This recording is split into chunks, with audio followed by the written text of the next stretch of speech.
Ubuntu Mate, what can I say about this distribution that hasn't already been said by a lot of people and myself included? It's a great distro with a lot of attention to detail.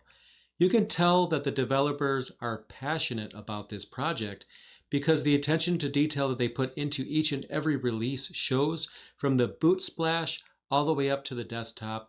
They do a great job. And I'm a little bit biased because green is my favorite color and that's the prominent color of the theme.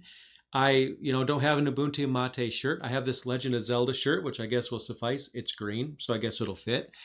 Just to celebrate the fact that there is a new release of Ubuntu Mate. I get excited because every time there's a new release, I definitely have to check it out. I don't always review it, but I always make it a point to review it anytime that I feel like there's significant changes which would, make for an informative review. Now, the downside, though, is that every time I take a look at Ubuntu Mate, each and every release, I just feel like while it's a good distro, there's just all these bugs that sour the experience and just make me go back to Pop! OS because, there's no huge bugs. It's not like my system crashes and I lose all my work regularly or anything like that, but just all these smaller bugs that just get in the way, get under my skin and just drive me crazy. And that's why Ubuntu Mate is not my distribution of choice. Now, every time they put out a new version, I just ask myself, is this the one? Is this the one that, they're finally going to make it stable and I'm going to be able to use it? And then, unfortunately, I find that no, most of the bugs I find are not fixed. And I didn't think I was going to review this distro again for a while because I just wanted them to basically focus on fixing bugs and then maybe I would give it another chance. You know what? That's exactly what they did, though. This release is being dubbed the paper cut release, which means they're focusing on fixing bugs. You might be wondering, what is a paper cut? Well, I'm not talking about that annoying thing that sometimes happens when, you're turning pages in a book and then you slice your finger open or something like that. That sucks. Nobody likes that. No, I'm talking about a specific type of bug, which I find is the worst. Now, you might think that, your system crashing is the worst. Well, yeah, that's pretty bad. But when you have these smaller little bugs that are intermittent, hard to reproduce, that you can't Google for to find a quick solution on fixing, those types of bugs are the most annoying because they stare you right in the face. There's nothing you can do about it. And Ubuntu Mate has had all kinds of these in the past. Everything from, taking 5 minutes to log off when no other flavor of Ubuntu on the same release has that problem. 2 Wi-Fi icons show up. Of course, that doesn't hurt anything, but just looks very unprofessional to have 2 Wi-Fi icons in the system tray. And there's been issues with clicking on the window border to move a window around, but it doesn't work because it loses track of which window is in front. Just all kinds of weird things like that that don't stop you from using this distribution, but just kind of sour the experience overall. So when they mentioned in 1910 in the release notes that they're focusing on fixing bugs, I felt like I have to review this one and I really have to give it a good chance. In YouTube land, it's always a big push to get your reviews out as quickly as possible. And, I always try to do that. I often check out betas leading up to the release, for example, and then I check out the final version, make sure I still feel the same way, and then I record the review. But with this one, I had to just be late. I had to let everybody else get their reviews out first because I wanted to make sure I'm spending enough time with this release so that I could present to you an opinion that's informative. And it's more important for me to spend some time, given that it's a bug fix release. I wanted to make sure that I was giving it enough time after the final version has been released. I've installed this on 2 machines so far, and this is my ThinkPad T480S. We're going to install it on this one right now. I actually have an installation video up on my channel that was recorded around release day, but now I'm going to install it on this laptop right here, and we're going to give it a shot. So let's go ahead and check it out.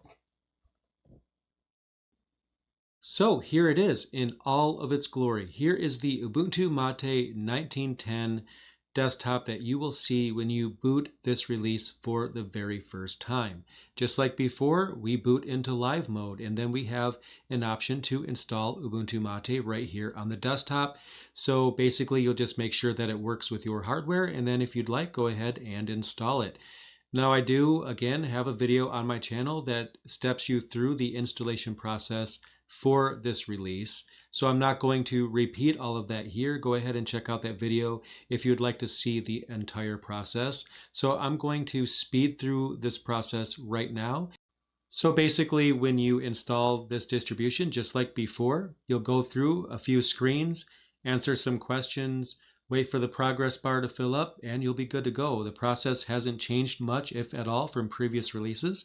But then again, it doesn't need to because the installation process is fine. It works great. So no complaints there. It's very easy and you'll be up and running very quickly.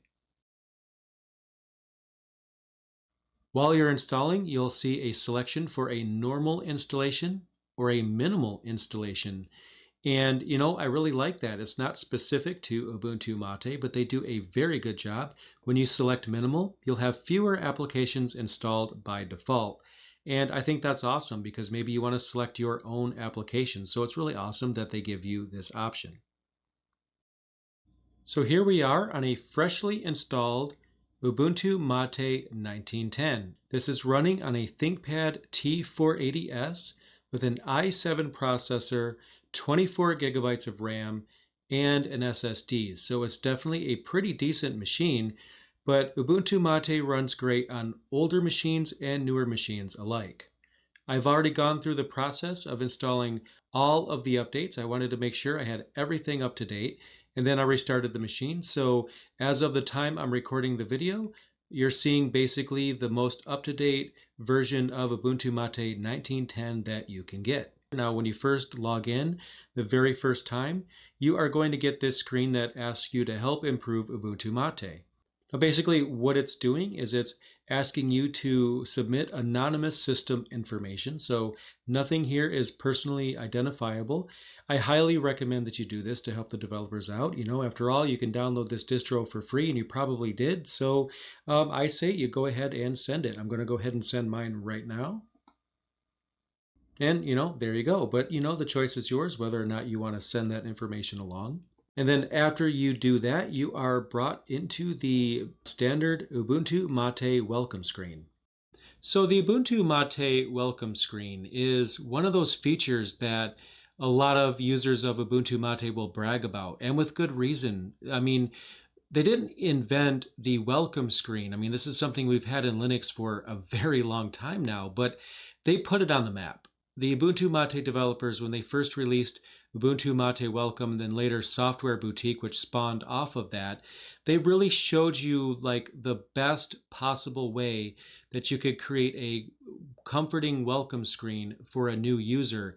And they really hit the mark in every regard. It's a great welcome screen. And it might seem weird to brag about a welcome screen, but there's so many things that you can do here. I mean, obviously you get links to getting started. You could check out the features. You get an introduction. You have links to the community and the chat room. But where this really shines is the Software Boutique. Now, I feel like the Software Boutique is actually one of the biggest highlights of Ubuntu MATE, but I also feel like it's one of the biggest weaknesses as well, which I'll get into later in the review.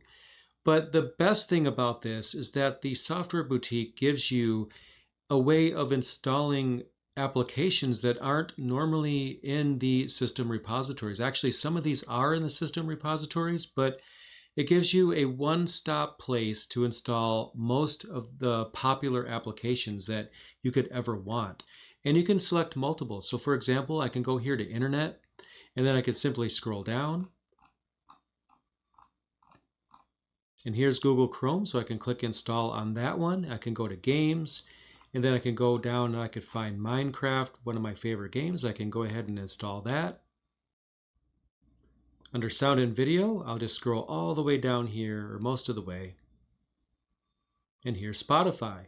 So I selected 3 applications, and up here I could just go to the queue, and it shows the applications that I have selected. I can apply those changes, and then it's going to go ahead and install those applications for me. So right away you can see one of the benefits of the Ubuntu MATE welcome screen. It gives you a quick way of installing popular applications that you normally would have to probably search Google for, basically try to find a how-to. how to add a repository, maybe compile something from source, or what the steps are required in order to install something like Minecraft. And to be fair, some of those applications that are on the welcome screen are very easy to install. But for a new user, they don't have to worry about what they have to do. They don't have to do a Google search. They don't have to read a how-to. They simply just select the applications that they want, and then the software boutique basically handles the rest from there. And let's face it, anything you can do to make it easy for the end user is definitely appreciated, and the software boutique definitely does that. As you can see here, the applications that I selected have all been installed. And then I could go up here to the menu in the associated categories and I could find those new applications. So here I have Google Chrome, which is one of the ones that I installed here. And as you can see, that's working just fine. And then if I go to sound and video, there's Spotify. And then I can go to games and there's Minecraft. So couldn't be easier. So I'll go ahead and close all of these. You can see that that actually works just fine. We'll get back to the video in just a moment, but I wanted to take a minute to mention my sponsor and cloud infrastructure provider, Linode. Linode provides virtual servers that make it easy and affordable to host your own app, site, or project in the cloud. Whether you're a Linux power user or just a beginner, you can use Linode. You can start from scratch and fully customize your server for any application, or use Linode's one-click apps to deploy game servers, WordPress sites, personal VPNs, and much more. You can even upload and run your own image. Linode comes with amazing 100% human, 24/7 customer support by phone or support ticket, along with hundreds of docs and guides to help you get started.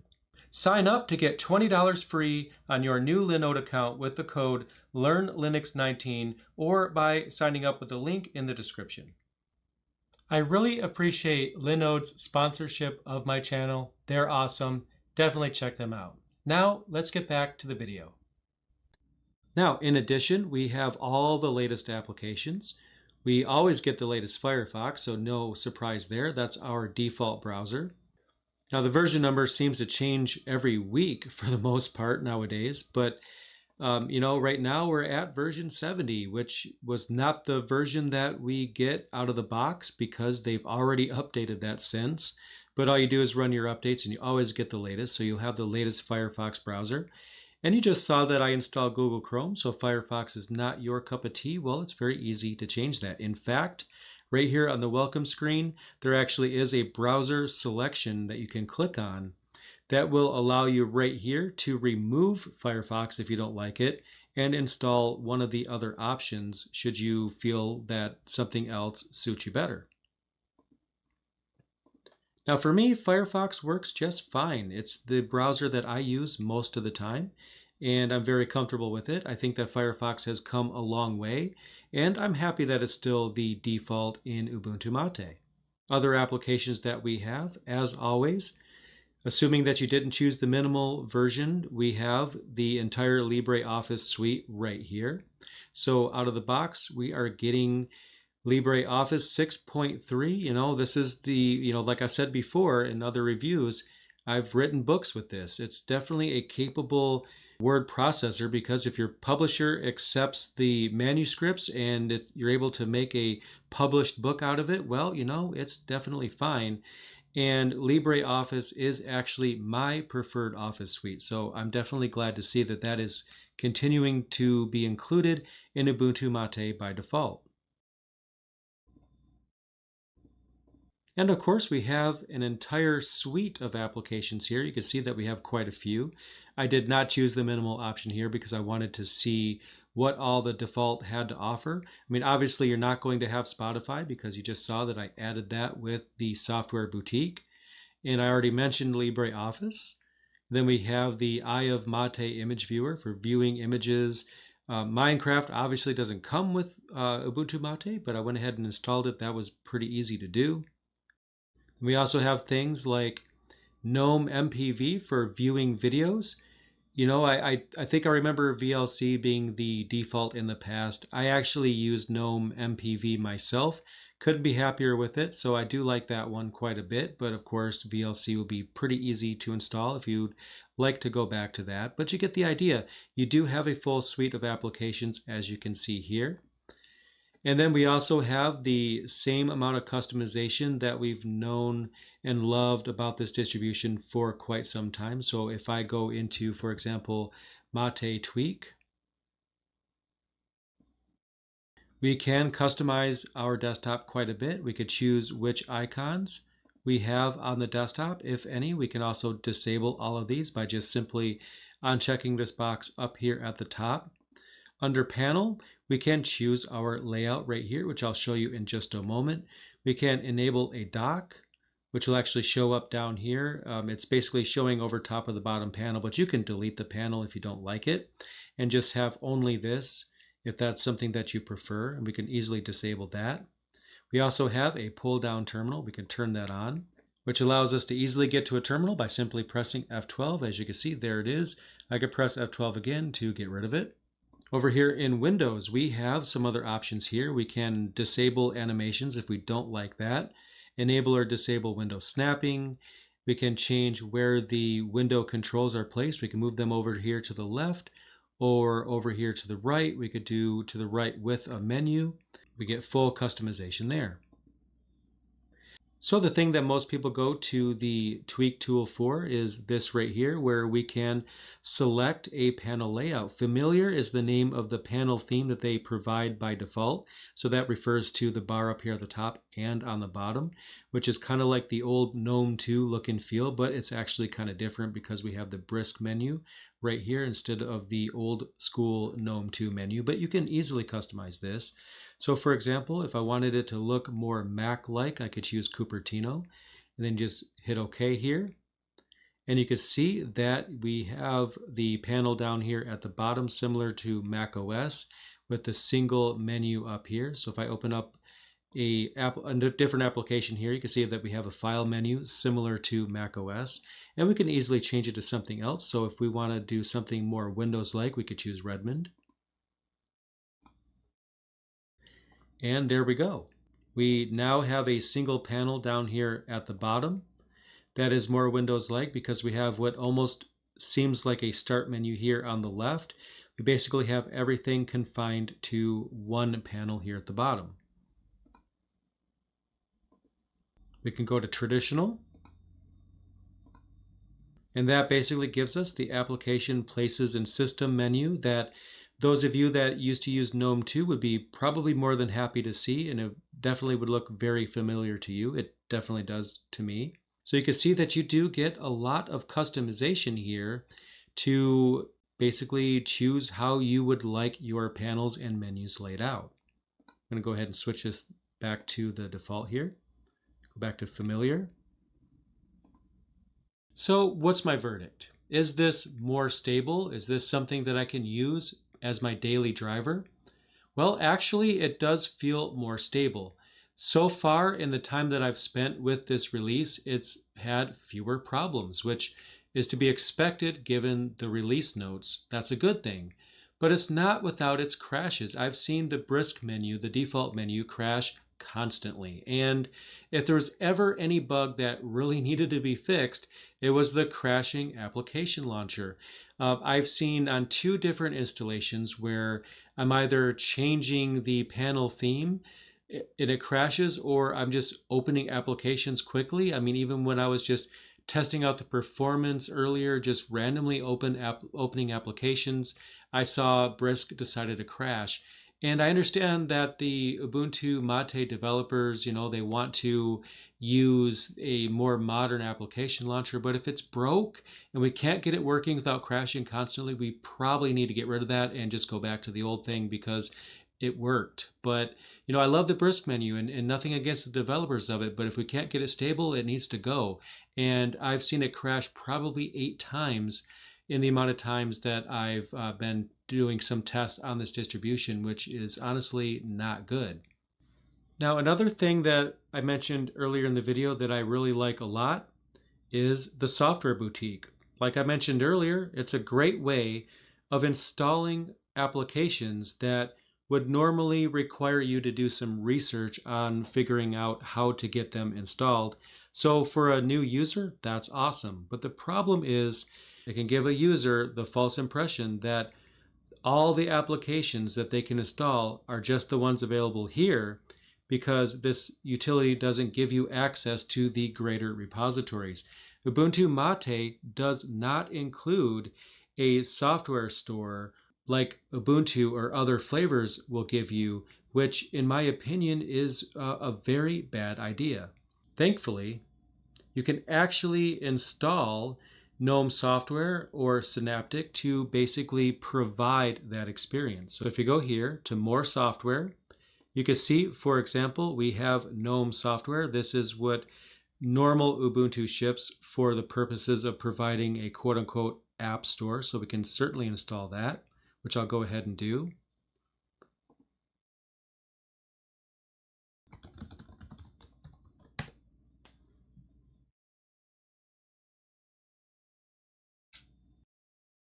And now we do have a utility we can use to go ahead and install other software outside of what the Software Boutique makes available. So now that new application, if we go to Menu, go to System Tools, we have software listed right here.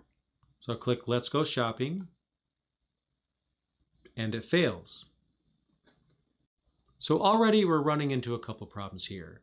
I feel like it's a really bad idea to not provide an application store. Software Boutique is awesome, but like I said, we need access to all of the applications that are available, not just the ones that have been curated. There's no software store basically included here, and that's a bad thing. But, like I mentioned, we can install one, but then we run into another bug. Ubuntu software doesn't work. We get an option to install it, but when we click on it, it just doesn't ever come up with any application data. So there's another bug. So we've run into two bugs. We have brisk menu crashing constantly, and we have an option to install Ubuntu software that ends up installing a non-working Ubuntu software. So it does look like the Ubuntu MATE developers have a little bit more to go to basically solidify this release. Now, don't get me wrong, Ubuntu MATE 1910 is a great release. We saw a few problems, and maybe these problems that I've run into won't affect you. Maybe the brisk menu crashing won't affect you because you use something else. Maybe not being able to get a working installation of GNOME software won't affect you because if you're like me, you're using the command line for installing packages anyway. So your mileage will vary. It's just leaving a very, sour taste in my mouth, seeing just these few things crashing like I'm seeing here, especially in a release that is supposed to be fixing these bugs. So basically, my opinion here is, Ubuntu MATE, as always, is a distribution with a lot of polish. It's beautiful. I love it. It's fast on old and new systems. It gives your applications more resources to do the jobs that they were programmed to do.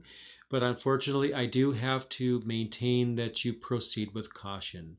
You may still run into bugs. Ubuntu MATE is one of the lesser stable distributions that I've used, which is really sad for me to say because I hate talking bad about it, especially given how much work the developers put into this. But the fact is, I encounter more problems in Ubuntu MATE than any other distribution in existence today.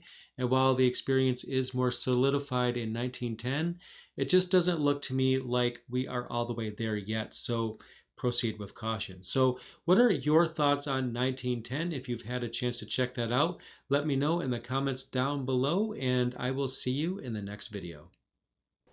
Thanks for checking out my video. I really appreciate it. If you found it useful, click that like button, and if you haven't already done so, make sure you subscribe so you'll see the latest content as soon as it becomes available. If you want to help me out, there's links down below for my Patreon page, as well as links for purchasing my Linux books, and also my affiliate store, which has a listing of Linux-compatible hardware that I've actually tested personally. Thanks again for watching, and I'll see you in the next video.